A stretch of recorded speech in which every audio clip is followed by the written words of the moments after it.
नमस्कार जैन साथियों। पूरे देश के युवा लगातार सेना रैली भर्ती न होने से बेहद परेशान हैं और आए दिन इसके ऊपर युवाओं की जो निराशा है वो बढ़ने को देखी जा रही है। और इसी मुद्दे को लेके मैं नागौर सांसद माननीय श्री हनुमान जी बेनीवाल के साथ लाइव जुड़ा हूं। और हनुमान जी बेनीवाल वो सांसद होंगे भारत के जिन्होंने इस मुद्दे को ऑलरेडी लोकसभा में 3-4 बार उठाया है और रक्षा मंत्रालय से जुड़े हुए तमाम आला अधिकारियों से उन्होंने मुलाकात की है। और इसके साथ साथ सेना के जो तमाम जो नियम और क्राइटेरिया है उनको फॉलो करते हुए उन्होंने इस मुद्दे को आगे बढ़ाया है। साथियों, अभी हम बात करते हैं आपके जो तमाम वो मुद्दे हैं, जो मुख्य मुद्दे हैं, उनके ऊपर माननीय सांसद हनुमान जी बेनीवाल से। सांसद साहब, सबसे पहले तो पूरे देश में अभी ट्विटर पे बहुत ज़बरदस्त ट्रेंड हुआ था, 2 मिलियन से बाहर युवाओं ने ट्विटर पे ट्वीट किया था और उसके ऊपर अभी तक सेना मुख्यालय की ओर से संज्ञान नहीं आया। क्यों एग्जाम आखिरकार आयोजित नहीं हो रहा, क्यों सरकारी नींद सो रही है? देखिए, कोरोना का बहाना लेके जी सरकार सेना भर्ती और सेना के एग्जाम नहीं करवा रही है जी।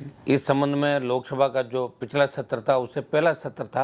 मैं हमेशा नौजवानों के रोजगार की बात करता हूं और चूंकि किसान का बेटा हूं तो ज़्यादातर सीमाओं पे किसान के बेटे इस देश की आज़ादी से लेकर आज तक शहादत देते हैं। सीमाएं सुरक्षित है उनकी वजह से।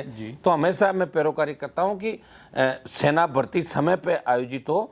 और इसको लेके गत सत्रों में मैंने मामला उठाया था और मैं राजनाथ सिंह जी से व्यक्तिगत रूप से 2 बार मिला सेना भर्ती को लेके कि आप सेना भर्ती आयोजित कराएं। पूरे राजस्थान के अंदर भी मैंने पिछले लोकसभा से तो राजस्थान की बात करी, देश की बात करी।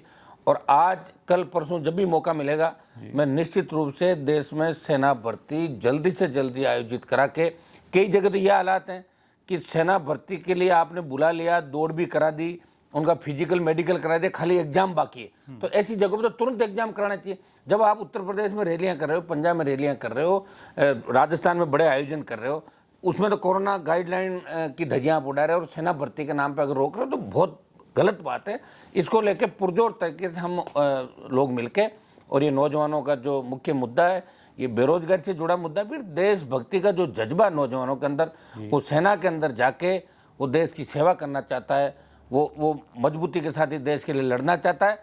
और दुर्भाग्य इस बात का है कि सरकारों के संज्ञान में ये बात अभी तक नहीं आई। हम सरकार के कानों तक इस आवाज़ को इस लोकसभा सत्र में मजबूती से पहुंचा देंगे। सर, 2 साल से अधिक समय हो गया है, युवा लगातार एज आउट होते जा रहे हैं, फिर कहते हैं देश की सेवा के लिए युवाओं का जो ग्राफ है वो नीचे गिरता जा रहा है। आखिर युवा कितने दिन और इंतजार करें? इस मामले में हम एक बात ये भी करेंगे कि 2 साल से जो भर्तियां रुकी है कोरोना के कारण, इसके अंदर 2 साल की छूट भी बच्चों को रिलैक्सेशन इसके अवधि के अंदर मिले।